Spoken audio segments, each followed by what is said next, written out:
화학물질 배출 저감 제도 개선, 화학물질 관리법 개정안 입법 발의 기자회견 시작하도록 하겠습니다.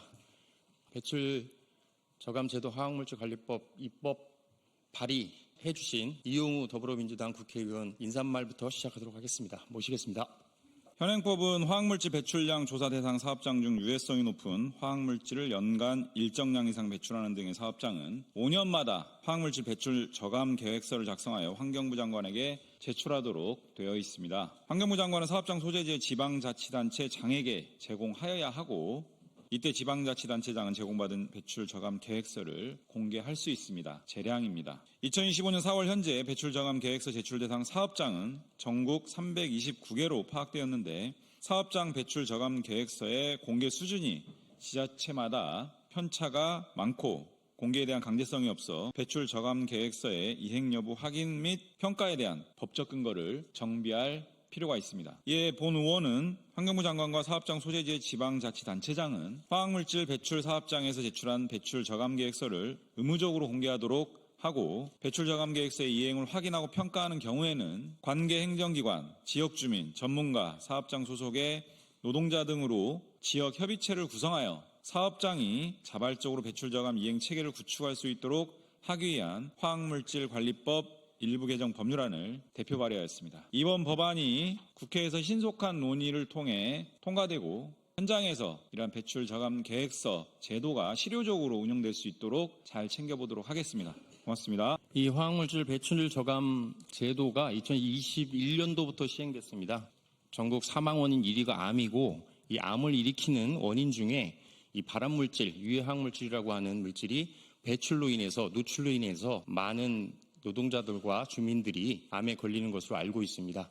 그래서 이 배출 저감 제도, 배출을 저감시키는 사업주의 의무가 어느 정도 제대로 되느냐에 따라서 노동자 주민의 건강을 예방할 수 있다라고 보시면 되겠습니다. 그래서 이 제도가 그만큼 중요하고요. 2021년도에 9종의 발암물질 대상으로 해서 이 9종을 쓰는 대상물질을 쓰는 사업장에 배출 저감 의무가 있었는데, 올해부터 53종으로 늘었습니다. 그래서 환경부로부터 제출받은 올해부터 이 배출 저감 대상 물질을 쓰는 사업장, 대상 사업장의 수를 저희들이 파악을 했고, 보시는 그 자료에 전국 329개 사업장이 올해부터 2029년도까지 배출 저감 계획서를 제출을 하고 배출 저감과 관련된 이행을 실제로 해야 합니다. 그래서 공개된 자료를 보시면은 전국에 329개인데 경기도가 61개 사업장으로 가장 많았고요. 다음으로 충청북도, 경상남도 순이었습니다. 기초지자체별로는 경상남도 창원시가 21개 사업장으로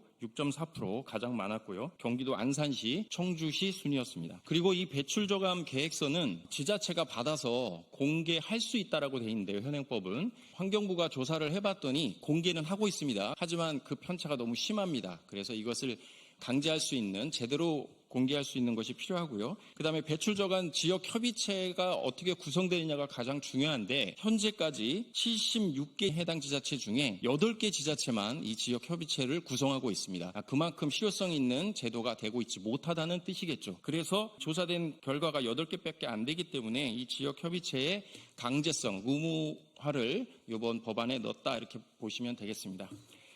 화학물질 배출 저감 제도가 있어서 배출량을 공개하고 있습니다. 그러나 이게 기업의 자발적 계획입니다. 만약에 기업이 이걸 이행하지 않아도 처벌하거나 이런 게 없습니다. 오직 이걸 강제할 수단은 지역협의체가 이것을 제대로 이행하는지를 점검하는 것밖에 없습니다. 그러나 이것 또한 이미 조항으로 되어 있습니다. 할 수 있다로 되어 있어서 해야만 한다로 해야 되고요. 그래서 그나마 지역 주민들이 발암물질을 배출하는 기업들이 자기 노력을 성실하게 이행하지 않는지를 확인하는 과정이 필요하고, 그렇게 하기 위해서는 법에 강제 조항으로 명시해야만 자발적으로 화학 안전에 대해서 국가와 기업들이 선진화된 제도로 나아갈 수 있는 그런 틀을 만들었으면 하는 바람입니다. 꼭 법이 제정돼서 적극적으로 주민의 안전을 도모했으면 좋겠다는 생각을 합니다. 이상입니다. 참고로 방금 발표해 주신 조성옥 대표님께서는 지금 군산시 화학물질관리위원회 부의장을 맡고 계신데요.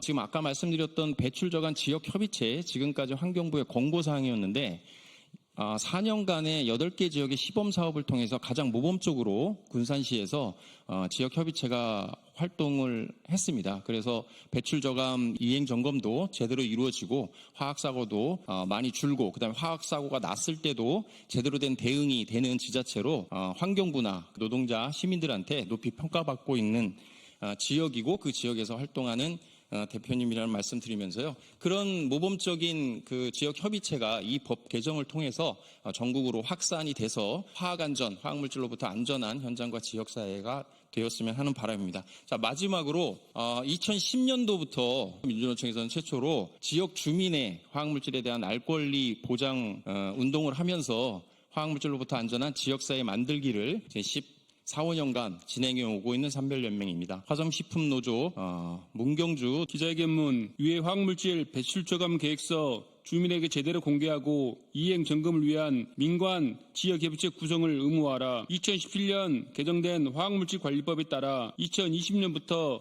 화학물질 배출 저감 제도가 시행되었다. 2021년부터 배출 저감 대상물질 구종에 이어 2025년 올해부터 2029년까지 배출 저감 대상물질 53종을 연간 1톤 이상 배출하는 30일 이상 업체는 환경부에 화학물질 배출 저감 계획서를 제출하고 매년 배출 저감 이행 실적을 해당 지자체로부터 점검 받아야 한다는 내용이다. 2025년 4월 현재 배출 저감 계획서 제출 대상 사업장은 전국 329개로 파악되었다. 지역별로는 경기도가 61개로 가장 많았고 기초지자체로는 경상남도 창원시가 21개로 가장 많았다. 이 사업장들은 제출한 배출 저감 계획서에 따라 매년 집행을 해야 하고 지자체는 사업장별 배출 저감 계획서를 주민에게 공개할 수 있고 사업장별 이행 실적을 점검하기 위해 현장을 출입 조사할 수 있다. 하지만 지자체에 할 일이 강제성이 없다 보니 제대로 실현되지 못하고 있다. 2024년까지 배출저감 대상 사업장이 있는 76개 지자체에서 홈페이지를 통해 사업장별 배출저감 계획서를 공개하고 있으나 공개 수준 편차가 많아 제대로 된 알 권리가 보장되고 있는지 의문이다. 법 개정을 통해 공개해야 한다로 법제화하고 공개 내용과 공개 방법 등을 개선해야 한다. 또한 기업의 자발적 노력을 보장하기 위해서는 실제 배출 저감 이행 여부 확인이 중요하고 이를 위한 제대로 된 확인 절차가 필요하기 때문에 제도 개선이 요구되고 있다. 현재는 환경부 구시로 지역의 사업장, 지자체, 환경청, 시민단체 및 지역 민간 전문가로 배출 저감 지역협의체 구성하여 이행 점검하는 공고 수준인데 이를 구성해야 한다로 법제화하여 보다 많은 지자체 구성 운영할 수 있도록 해야 한다. 화학물질로부터 안전한 현장과 지역사회를 만들기 위해 매진해온 화학섬유 식품노조와 건생지사는 제대로 된 배출저감 제도가 정착되길 바라며 다음과 같이 요구한다. 하나, 지자체는 사업장 유해 화학물질 배출저감 계획서 주민에게 제대로 공개하라. 하나, 정부는 이행점검기구 배출저감 지역협의체 의무화 화학물질관리법 개정하라. 2025년 4월 28일 화학물질 배출저감 제도 개선 화학물질관리법 개정안 발의 기자회견 참가자 일동. 네, 고맙습니다. 오늘 이렇게 4월 28일 날 한 이유는 오늘이 세계 산재 노동자 추모의 날입니다. 그래서 이 사고성 사망자뿐만 아니라 이 직업성 질환 사망자가 우리나라도 비율이 더 많아지고 있습니다. 그래서 직업성 질환과 관련된 예방 차원에서 오늘 이렇게 하게 되었습니다. 이상 기자회견 마치도록 하겠습니다. 고맙습니다.